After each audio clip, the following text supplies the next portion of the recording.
So the person who very quickly snapped up that Twilight Sparkle Paracord belt that I made a while ago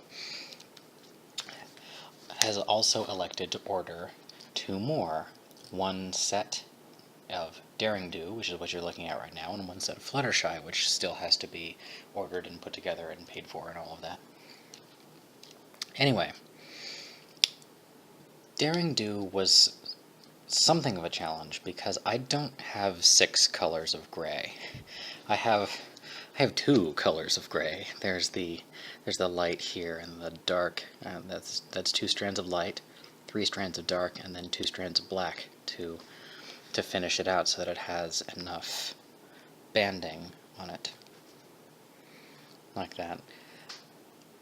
I would hope that's close enough, and then I use the 2 colors of gray for this bracelet, which was specially designed for her, so that whoever winds up with this on the other side, because it's being ordered as a gift, will have the only one of its kind in existence, to my knowledge. I have never seen this pattern anywhere. So, yay for that. It has the same clasp style as the Twilight Sparkle bracelet that I just forgot I never showed you guys before I mailed out, so I'm probably going to have to shoot a video about that pretty soon. Normally, I would use a smaller compass than this, but I'm sure I put them somewhere. But it turned out that I contacted her about this, and it turns out that this is pretty spot on for what she wants. So yay for that. And normally I like them to be reversible, so it may be right here or comparable places. But I think the light color of gray works better as a trim like this than it does as the main color. Although this is still nice. I suppose if you really wanted to, you could flip it around. Yep.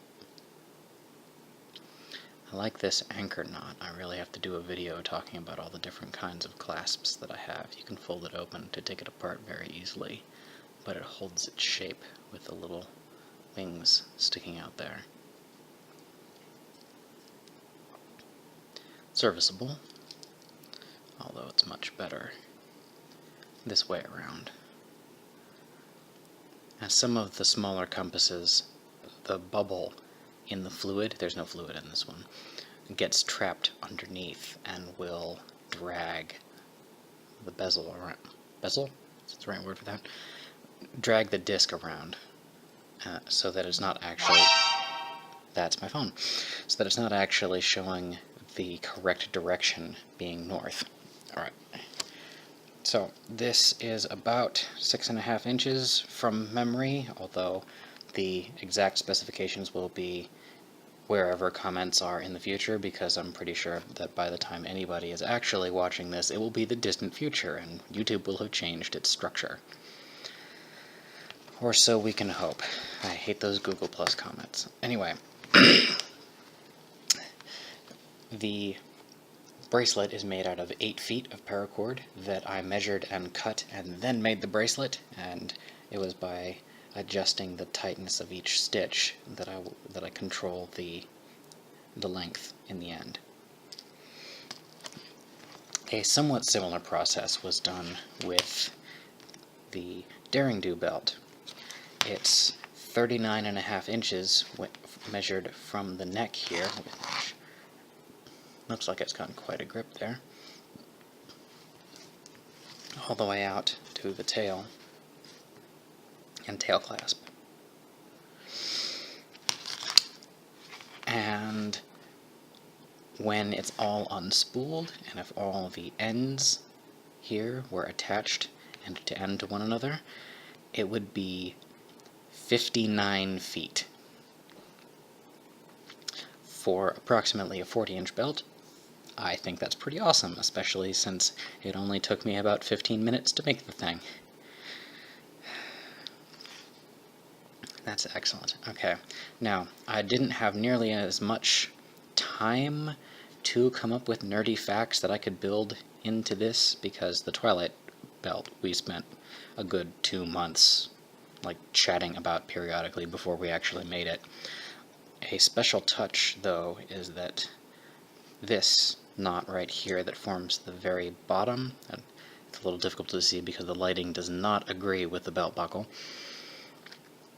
The knot that forms the bottom of where the tail attaches to the buckle is adapted from an alpine butterfly knot, turning a bend or a loop into a hitch. And that and the other two are closely related to an anchor bend or a hunter's bend, kind of. Without just going over the exact topology of all the knots, it's as adventure-oriented as I could make it.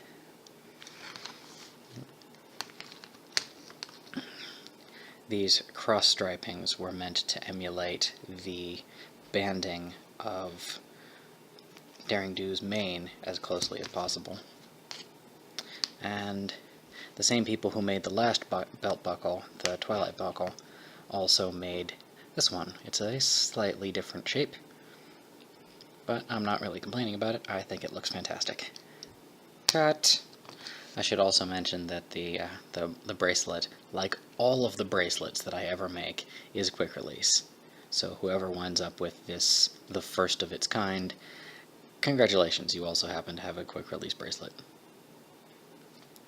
Alright.